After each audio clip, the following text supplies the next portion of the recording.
Bismillahirrahmanirrahim. Assalamualaikum warahmatullahi wabarakatuh.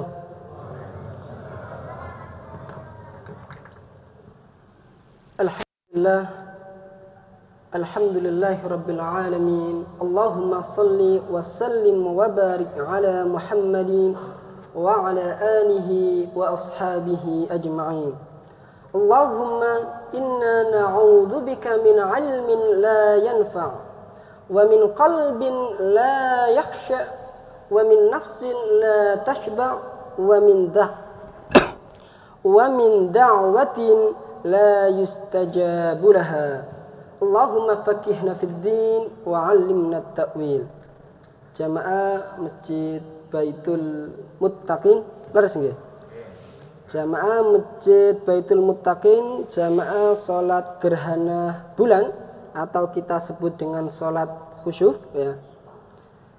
Yang alhamdulillah hari ini masih diberikan kesempatan untuk hadir, di mana salat khusyuf ini adalah hukumnya wajib kifayah atau kita kenal dengan fardu kifayah. Fardu kifayah adalah hukum wajib bagi sebagian orang.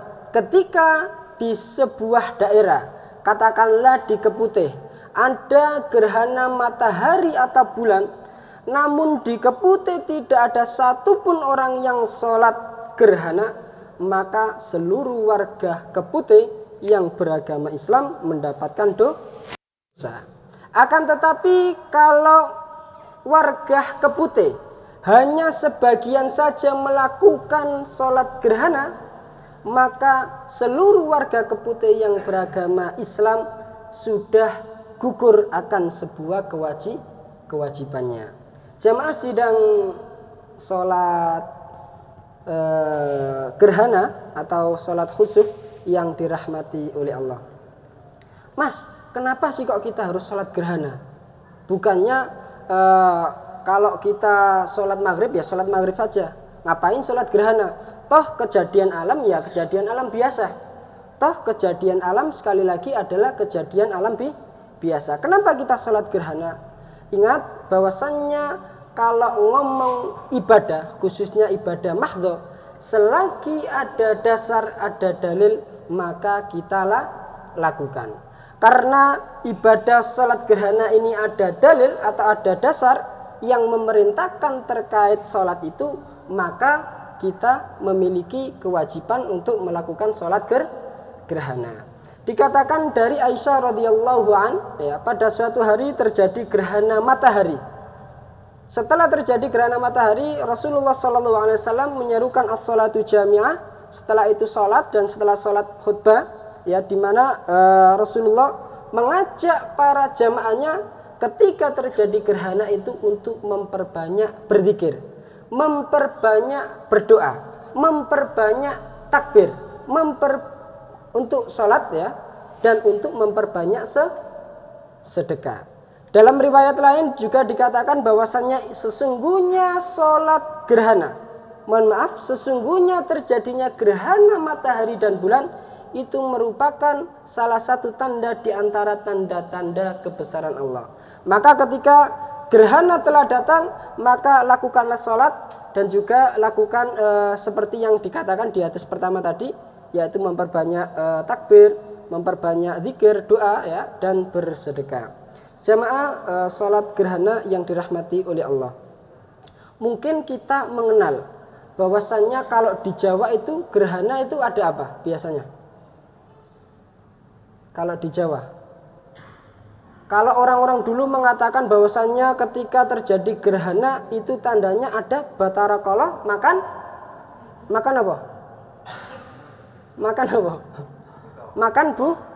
Makan bulan. Batara kala itu apa? Ada yang mengatakan bahwasannya apa? Raksasa jahat atau apalah seperti itu. Kalau di Cina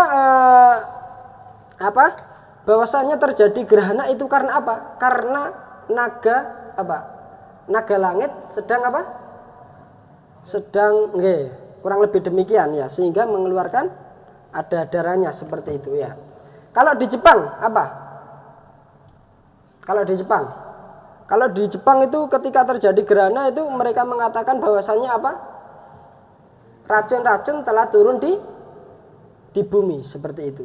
Begitupun dengan salah satu asbabul wurud ya. Munculnya hadis tadi yang diriwayatkan oleh Aisyah. Jadi asbabul wurudnya adalah waktu itu ketika anak Nabi Muhammad sallallahu alaihi wasallam wafat. Siapa dia? Ada yang tahu namanya? Ya, Ibrahim. Tapi Ibrahim di sini adalah Ibrahim bin Muhammad, ya.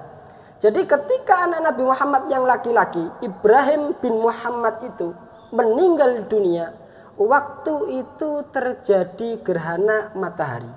Kira-kira terjadinya gerhana matahari itu karena matinya Ibrahim ataukah terjadi kejadian alam seperti biasa? Ya, jadi benar yang dikatakan jamaah sekalian. Jadi matinya Ibrahim itu tidak mempengaruhi adanya kejadian alam ini itu dan lain sebagainya. Dengan kata lain, sekali lagi terjadinya gerhana matahari pada waktu itu, ya, kalau hari ini terjadinya gerhana bulan, itu adalah semata-mata kekuasaan Allah, semata-mata kebesaran Allah. Fungsinya apa? Tujuannya apa? Yang pertama adalah mengingatkan kita bahwasanya sesungguhnya setiap apa yang ada di muka bumi ini, setiap apa yang ada di alam semesta ini, baik itu bulan, bumi dan lain sebagainya, termasuk kita ini, semua itu diciptakan oleh Allah. Dan semua itu akan bergilir, akan berganti, akan berubah-ubah dari dulunya yang kecil menjadi dewasa, habis dewasa mati, namun setelah mati akan ada pertanggungan jawaban. Begitupun dengan dunia ini. Ingat, dunia ini tidak kekal abadi. Dengan kata lain, dunia ini suatu saat akan apa? Akan terjadi hari kiamat. Maka bagi kita yang mengaku orang beriman, bagi kita yang mengaku berislam, maka sudah patutnya untuk menanggapi atau merespon daripada terjadinya kejadian-kejadian alam ini adalah untuk meningkatkan kapasitas iman dan ketakwaan kita di hadapan Allah Subhanahu wa ta'ala. Dan yang tidak kalah penting, seperti yang dikatakan dalam hadis tadi, bahwasanya mumpung hari ini terjadi gerhana, maka di masa atau di waktu terjadinya gerhana itu kita diperintahkan, dianjurkan untuk apa? Untuk memperbanyak berzikir dan berdoa. Mas, saya udah berdoa tapi kok nggak dikabulkan. Percuma mas berdoa kalau nggak dikabulkan seperti itu. Jadi ingat, doa kita itu cara Allah menjawab itu ada 3. Yang pertama, kita doa dan kita dikabulkan langsung di dunia seperti apa yang kita doakan. Yang kedua, kalau doa itu tidak terkabul, maka apa? Maka bisa jadi doa itu adalah sebagai penghapus daripada doa-doa kita. Mohon maaf, dosa-dosa kita. Jadi bisa jadi doa itu tidak terkabul karena mungkin kita masih ada dosa. Karena mungkin kita masih ada kesalahan. Sehingga ibarat gelas, ketika kita mau menuangkan air, tapi kalau di gelas itu masih ada tutup, entah itu tisu, entah itu apapun itu, maka itu akan menghalangi daripada air yang masuk ke dalam gelas. Begitupun dengan doa. Maka ketika kita ingin doa kita supaya dipermudah oleh Allah, maka kita memperbanyak ampunan kepada Allah Subhanahu wa ta'ala. Dan yang ketiga, cara Allah mengabulkan doa adalah dengan diganti yang lebih baik atau ditangguhkan di akhirat. Jamaah sidang Jumat rahimani wa rahimakumullah. Mohon maaf, sidang salat gerhana ya. Kita harus yakin bahwasanya ud'uni fastajib lakum. Berdoalah kita kepada Allah, kepadaku, maksudnya aku di sini adalah Allah, fastajib lakum, ud'uni fastajib lakum. Maka pasti kalian akan kukabulkan doanya. Jamaah sidang Jumat, sidang sholat gerhana, mohon maaf, yang dirahmati oleh Allah. Selanjutnya adalah mari kita perbanyak zikir, sholat dan juga bersedekah. Dan soal bersedekah ini juga mengingatkan kita bahwasannya kita hidup di dunia ini bukan hanya sekedar melakukan ibadah yang sifatnya ritual semata, ibadah yang sifatnya ibadah mahdho atau hablum minallah semata, namun ibadah kita juga harus berdampak. Dengan kata lain, kita juga harus menjaga hablum minan nas. Dalam hadis di atas, di hadis riwayat Aisyah tadi, bahwasanya di sini sedekah itu adalah sebagai salah satu contoh, salah satu sampel bahwasanya begitu pentingnya kita menjaga hubungan terhadap manusia. Kalaulah kita punya jabatan, kita harus melaksanakan atau amanat terhadap jabatan itu, bukan untuk sekedar memperkaya diri, akan tetapi adalah untuk menolong kawan-kawan kita, saudara kita yang tidak mampu. Kalaulah hari ini kita punya kekayaan, kita gunakan kekayaan kita untuk menolong agama Allah dengan cara harta itu. Kalaulah kita hari ini punya apapun itu ilmu, dengan ilmu maka kita menolong sesama dan sebagainya. Intinya di momen gerhana ini mari kita tingkatkan kapasitas dan kualitas ibadah kita. Bukan hanya ibadah mahdho namun ghairu mahdho, bukan hanya hablum minallah namun hablum minan nas, bukan hanya hablum minan nas namun juga hablum minallah. Akhirnya dikatakan inna dunya lam tuhlak liyundhara ilaiha bal liyundhara biha ilal akhirah. Sesungguhnya dunia ini bukan hanya dicipta untuk dinikmati semata, akan tetapi dunia ini adalah dicipta untuk sebagai sampel, sebagai contoh untuk melihat bagaimana kehidupan kelak di akhirat. Akhirnya hidup hanya sekali, manfaatkan dan harus berarti. Maka mari kita akhiri khutbah salat gerhana ini dengan berdoa kepada Allah supaya kita yang hidup di dunia ini bukan hanya sekedar hidup, namun tahu akan tujuan sejatinya apa, fungsi dan tujuan kita semua ini diciptakan. Dan semoga kita semua selalu diberikan keistiqomahan dan diberikan hidayah Allah selalu untuk selalu berada di jalannya.